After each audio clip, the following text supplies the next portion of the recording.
So I'm trying to do tidbits from my notebook, and maybe many of you already have this in place in your mind and in your thinking, but this is the biblical view of the universe, the biblical view of creation, in that way up above us is the third heaven where God dwells.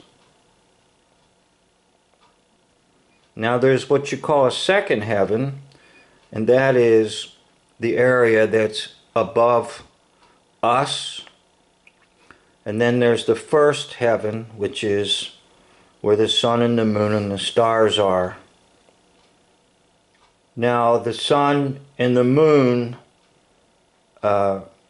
rotate around an immovable earth. Okay, the earth does not move. The sun and the moon move above us.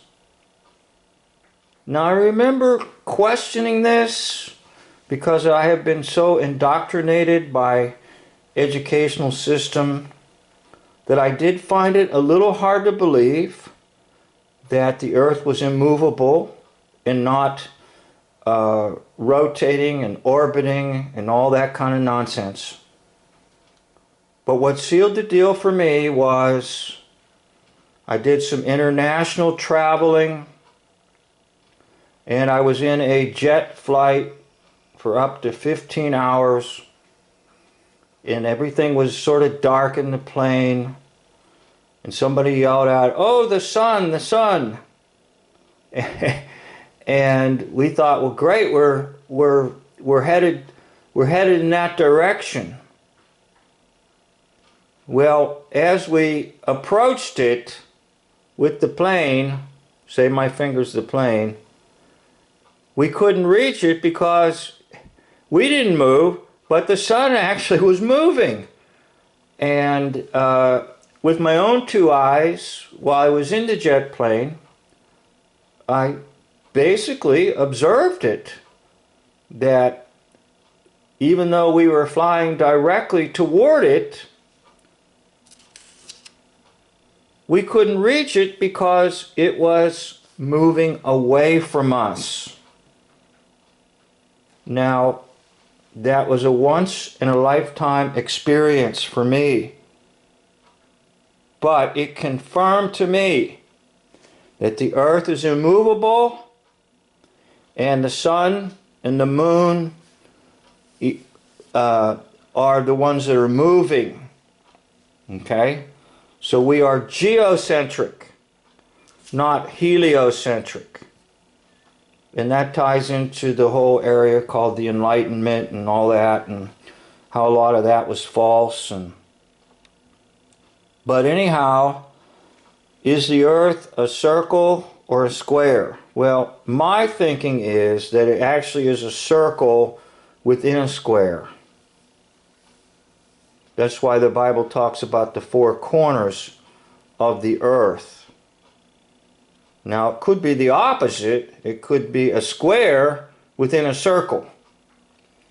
But both of those models, I think, could be presented, that it's either a circle within a square or a square within a circle, because the Bible talks about both the circle and also the square.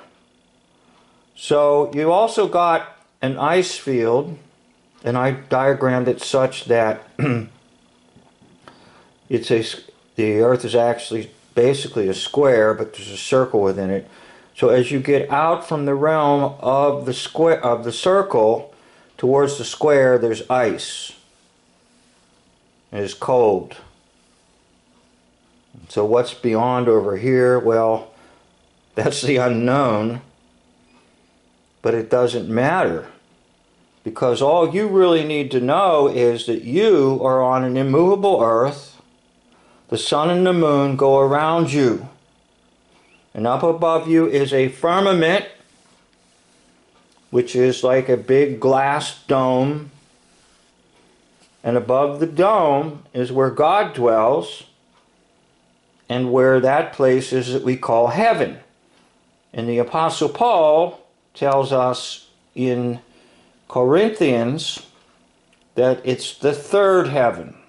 So you've got basically the first heaven here is your sun and moon. The second heaven is probably just slightly above the firmament or slightly below, and that's where there's a lot of demonic activity. And then you've got the third heaven is where God dwells.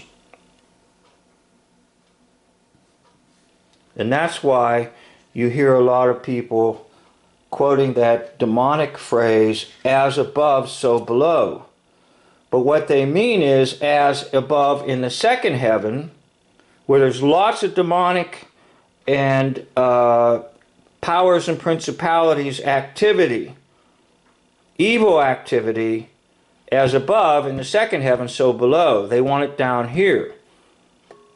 But remember, there's what's called the third heaven, and that's where God dwells. That's Zion, the ultimate Zion.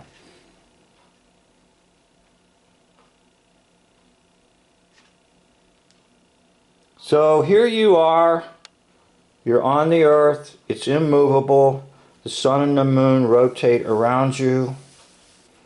There's a firmament above you. It's like a glass dome. There's waters up there. And then there's heaven, Zion, the realm of God. So you have to get it right. And science will teach you incorrect information. Again, I'd like to thank you for watching this video, my tidbits from my notebook, and a video.